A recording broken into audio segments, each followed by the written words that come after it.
Hey guys, welcome back to the channel. In this video, I'll be showing you how you can change your location in your Roblox account. So first, you want to go to the Roblox website and sign into your account. Now, you want to click the gear icon in sub right corner and select on Help and Safety. Open the Help Center. Now you want to search for account location. So this is to confirm that Roblox doesn't provide a direct settings to change your location.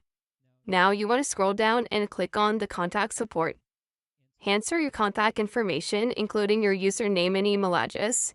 Select the device you are using, and under the Health category, you want to choose How to. Now in the subcategory menu, select on Change My Location. Now in the description box, you want to explain that you have moved to a new country or region and would like the Roblox to update your account location. Include both your current location and the location that you want to change to. And finally, click on Submit to the support requests. Now, all you have to do is wait for the Roblox support to review your ticket. They will usually respond within a few days and may update your account location if your request is approved.